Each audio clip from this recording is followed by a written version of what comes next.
2015 मध्ये सौरभ राजपूत आणि मुस्कान रस्तोगी यांची ओळख झाली होती। दोघंही एकमेकांच्या प्रेमात पडले। सौरभच्या कुटुंबाला मुस्कान आवडत नव्हती, पण तरीही घरच्यांचा विरोध असतानाही सौरभने मुस्कानसोबत 2016 मध्ये प्रेमविवाह केला।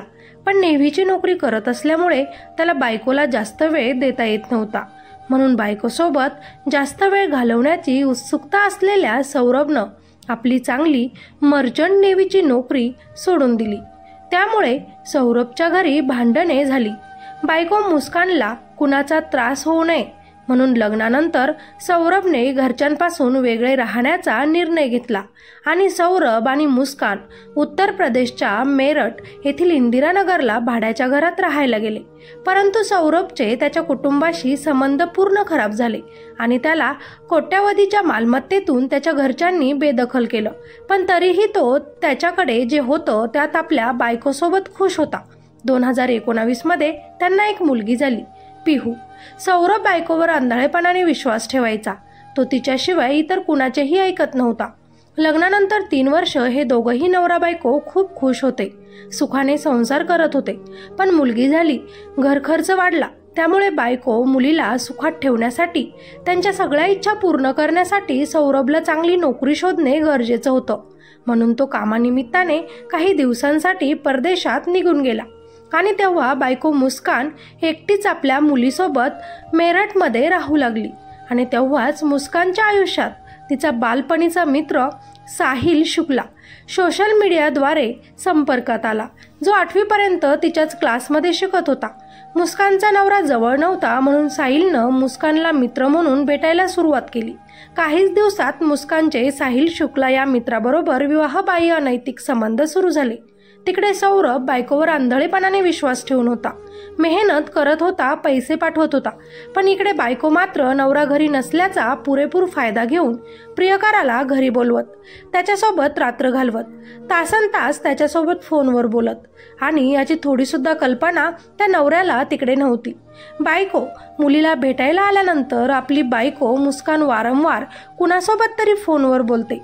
तिच्यात थोडा बदल जाणवत असल्याचं त्या नवऱ्याच्या लक्षात आलं आणि त्याबद्दल तो मुस्कानसोबत बोलला सुद्धा। पण असे काहीच नाही, म्हणून तिने नवऱ्याला परत आपलंसं केलं। अचानकच एक दिवस त्या नवऱ्याने आपल्या बायकोला फोनवर आपल्या प्रियकरासोबत बोलताना ऐकलं आणि त्याच्या पायाखालची जमीनच सरकली। दोघांमध्येही यावरून भांडणही झाली। आपल्या बायकोचे बाहेर अनैतिक संबंध असल्याने सौरभ खूप चिडला आणि बायकोसोबत घटस्फोट घ्यायचा आहे म्हणू लागला। परंतु मुस्कानचे आईवडील प्रमोद आणि कविता रस्तोगी यांना त्यांचा जावई सौरभ हा अगदी आपल्या मुलाप्रमाणे होता। त्यांनी सौरभला समजावून सांगितलं, मुलगी मुस्कानला सुद्धा त्यांनी समजावून सांगितलं आणि यांचा दोघांचा घटस्फोट होता राहिला। सुट्टी संपल्यानंतर परत हा नवरा सौरभ कामाला परदेशात निघून गेला आणि वासनेने भरलेली बायको परत आपल्या प्रियकराला चोरून चोरून भेटायला लागली। मुस्कानच्या प्रियकराने तिला आता नशेचे व्यसन लावले। या सगळ्यात मुस्कान आपली 4 वर्षांची मुलगी व आपल्यासाठी मेहनत करणाऱ्या नवऱ्याला विसरून गेली आणि प्रियकरासोबत मौज मस्ती करू लागली। नवऱ्यापेक्षाही जास्त साहिलवर आता मुस्कान प्रेम करायला लागली आणि दोघांनीही लग्न करायचा विचार केला आणि तिने नवरा परत सुट्टीवर आल्यानंतर त्याच्याकडे घटस्फोटाची मागणी केली। परंतु सौरभने आपल्या छोट्या मुलीचा विचार केला। पुढे जाऊन तिचे हाल नको व्हायला म्हणून त्याने मुस्कानला समजावून सांगितले आणि तिला घटस्फोट द्यायला नकार दिला। यामुळे प्रियकर साहिल व बायको मुस्कान खूप चिडले होते। साहिल नेहमीच आता मुस्कानला म्हणायचा की तुझा नवरा असल्यावर आपल्याला भेटता येणार नाही, नशा करता येणार नाही, रात्र मला तुझ्यासोबत थांबता येणार नाही, म्हणून आपल्याला त्याला आपल्या मार्गातून संपवणे गरजेचं आहे। नशेशिवाय आता मुस्कान अजिबात राहू शकत नव्हती। प्रेम, पैसा, नशा आणि शारीरिक सुख तिला साहिलकडून हे सगळंच मिळत होते। म्हणून मुस्कानने ज्याच्यासोबत 7 फेरे घेऊन लग्नाची गाठ बांधली होती त्याचाच प्रियकराच्या मदतीनं खून करण्याचा प्लॅन ती आखू लागली। पण त्यासाठी तिला तिचा नवरा तिच्यासोबत तिच्या घरी असणं गरजेचं होतं। म्हणून ती नवऱ्यासोबत अगदी प्रेमाने पहिल्यासारखे बोलू लागली, वागू लागली आता ती पूर्णपणे बदलली आहे असे दाखवू लागली. सौरभ खूप खुश झाला. त्याच्यासोबत इतकं सगळं घडलं होतं तरीही त्यानं त्याच्या कुटुंबाला याबद्दल काहीच सांगितलं नव्हतं, कारण अजूनही त्याला वाटत होतं की त्याचा संसार मुस्कानसोबत सुखाचा होईल आणि तो बायको आणि मुलीसोबत आनंदी राहू शकेल. म्हणून पहिलं घडलेलं सगळं विसरून सौरभनं आपल्या नात्याला परत एकदा चान्स द्यायचं ठरवलं. फेब्रुवारी महिन्यातच बायकोचा तसाच मुलीचा वाढदिवस होता. सौरभ 26 फेब्रुवारीला मुलीचा वाढदिवस साजरा करण्यासाठी परदेशातून परत आला. 28 फेब्रुवारीला मुलगी पिहूचा 6वा वाढदिवस अतिशय आनंदाने साजरा करण्यात आला. तो अतिशय खुश होता, बायकोसोबत आनंदी होता. सगळं काही पहिल्यासारखंच होईल या आशेत होता. या दोघांना टाइम मिळावा म्हणून बायकोच्या सांगण्यावरून सौरभ आपल्या मुलीला त्याच्या सासू सासऱ्यांच्या घरी सोडून आला. तोपर्यंत मुस्कान आणि साहिलने सौरभला मारण्याचा कट रचला. धारदार चाकू, बेशुद्धीचं औषध घरात आणून ठेवण्यात आलं. 4 मार्च 2025चा तो दिवस होता. मुस्कान आपल्या नवऱ्यासोबत खूप प्रेमाने वागत होती. तिने रात्री नवऱ्याला जेवण दिलं. बेशुद्धीचे औषध तिने आधीच टाकून ठेवलं होतं. बायकोने मिळवलेलं विष प्रेमाने खात सौरभ झोपला. 4 मार्चच्या रात्री सौरभ झोपेत असतानाच रात्री 12-1च्या सुमारास मुस्कानने प्रियकर साहिलला फोन करून घरी बोलवले आणि त्यानंतर दोघांनी मिळून सौरभवर चाकूने हल्ला केला. या हल्ल्यात सौरभचा मृत्यू झाला. यानंतर मुस्कान आणि साहिलने सौरभच्या मृतदेहाचे 15 तुकडे केले आणि ओल्या सिमेंट खाली ड्रममध्ये पुरत त्या मृतदेहाची विल्हेवाट लावली. नवऱ्याची हत्या करून मुस्कानने आपल्या घरी, माहेरी व नवऱ्याच्याही घरी आम्ही फिरायला जात असल्याची खोटी बातमी कळवली आणि तिच्या प्रियकर साहिल शुक्लासोबत शिमलाला जाऊन पोहोचली. साहिल आणि तिने तिकडेच लग्नही करून घेतले. नवऱ्याला मारून टाकून प्रियकरासोबत हनीमून देखील हिमाचलला आनंदाने तिनं साजरा केला. नवऱ्याच्या हत्येनंतर मुस्कानने सौरभचा फोन सोबत नेला होता. कुणालाही संशय येऊ नये म्हणून ती सौरभ म्हणून नातेवाईकांशी त्याच्या फोनवरून मेसेजद्वारे बोलत होती, जेणेकरून कुणालाही काहीच संशय येऊ नये.